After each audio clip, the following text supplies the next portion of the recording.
Well, I just wanted to do a quickie update for BB24. Don't have a lot of time to have a lot of fancy edits today, but I still wanted to talk about some of the dynamics happening in the house and some of the gameplay becoming trash again, and also the vibe overall becoming a bit trash again in my opinion. I still contend this was a very poorly casted season. They casted way too many miserable fucks, but we move. We'll start with Kyle again, who is getting worse for sure, to say the least. He made his game a whole lot harder with this showmance. Yesterday, I talked about the religion thing, and maybe that's why he's acting the way he is, and he's acting the way he is because he's not getting post-nut clarity. But I'm not going to baby this guy. This guy is pushing 30. This is no 21-year-old, 22-year-old acting like a horny teenager. No, this man will be 30 quite soon, and he's acting like a pent-up 16-year-old, and I just can't give him too much of the benefit of the doubt. I still contend that the religion probably did a number on him, and that's why he's already talking about marriage with Alyssa and having 6 children.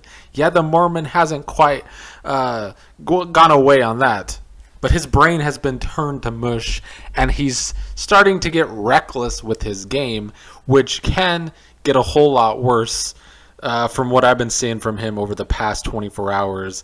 He is already getting reckless, and I think will only get worse if he doesn't rub one out, or if him and Alyssa don't have sex in the house, which I still don't see happening. I also would not be surprised if Alyssa gets bored with him, because Alyssa's not playing this game. She hasn't been playing Big Brother. She came into this game playing Find a Showmance.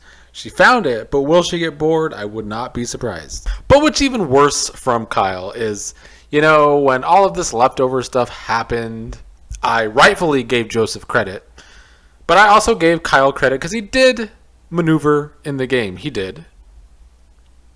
And I gave him a massive benefit of the doubt, saying maybe I read this guy wrong preseason because he has this Republican background, because he was Mormon, because he's from Utah.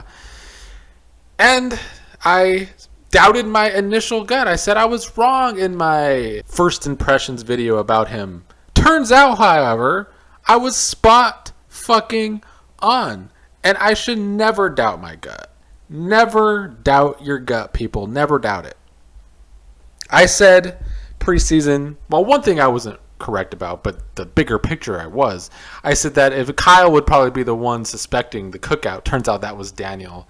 Daniel's newest excuse is that maybe once Amira was voted out, all the black players are working together now. But I said that Kyle would certainly be looking for his big white alliance, and well, here we go. A few weeks ago, I was being asked in the video by Fanguy, by a couple others over the season and last season, about when is it the right time to target black players? Well, Kyle and Michael are giving us the examples of when it's right and when it's wrong. When it's just illogical, or like when we've seen from the beginning of the season everybody piling on Taylor, still piling on Taylor, the aggression towards Taylor, the villainizing Taylor. That's clearly racism. But Kyle is showing us the wrong time of using race in this game, whereas Michael is showing us the logical time in the way that he's thinking game moves, although I will be dragging Michael's game here in a bit too.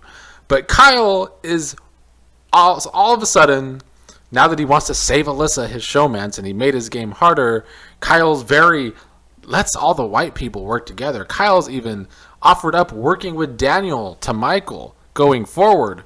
And on one hand, yeah, pick up the person who is on the bottom. I would never argue against that. If Kyle wasn't in a Big 7 alliance, and it's not even jury yet, and he's doing this very prematurely because he doesn't want to go on the block next to Daniel.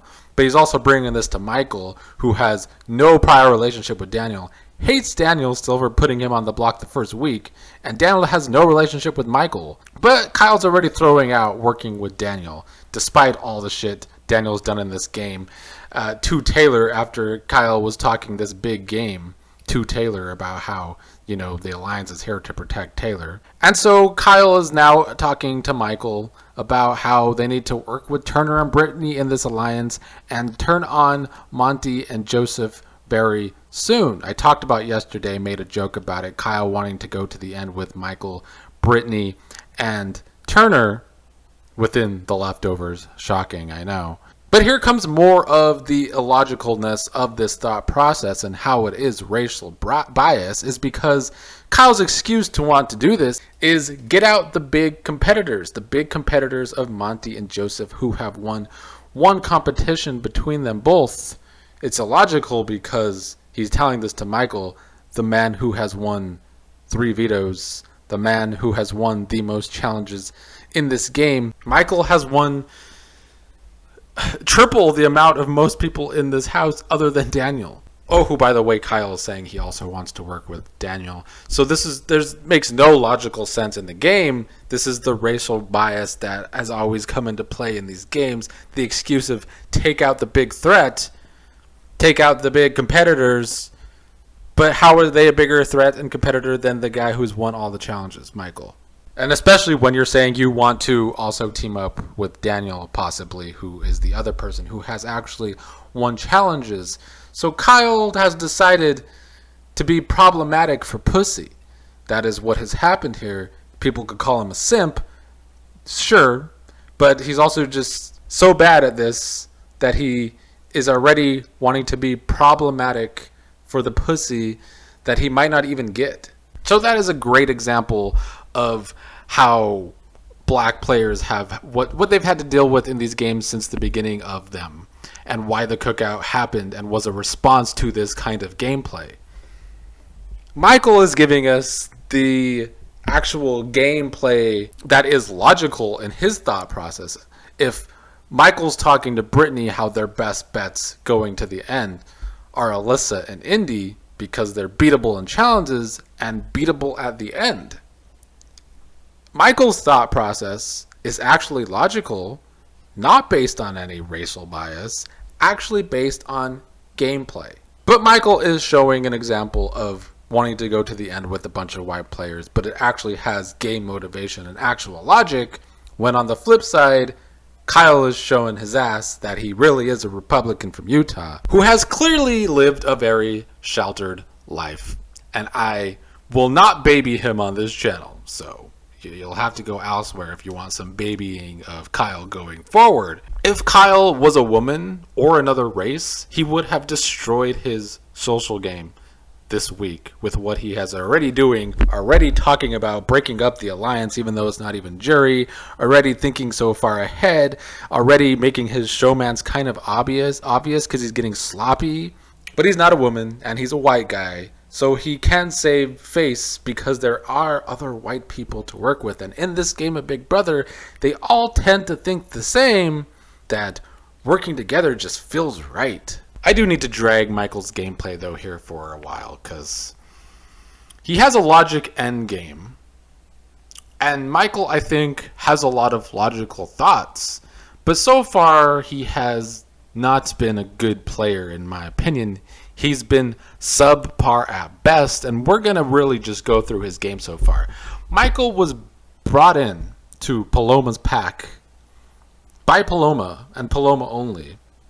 As you could go back when this was happening in my videos, and I was explaining it, and I showed the clip of Paloma just saying, now you're in the alliance, Michael, here's who else is in it. Michael was never really fully, completely accepted by this alliance on a strategic level, but he went along with it because he thought it had the numbers. And he went along picking Brittany as a partner, even though that was kind of dumb for his game because he thought this alliance was real, something Brittany figured out last night, finally, in a talk with Taylor. Jasmine. No, Jasmine wasn't in that. She wasn't in it. Amira, Nicole, Kyle, Monty. Who else? Michael. None of them are in besties together. Mm-hmm. I don't think they're a thing still. Because Amira's gone. But it is just kind of funny to look at how that worked out. Mm-hmm. You know I love Michael more than anything. But it really did. Do you wonder? For a few days, I was like, why in the world did he think me smarter than that? Just kind of funny. Yeah.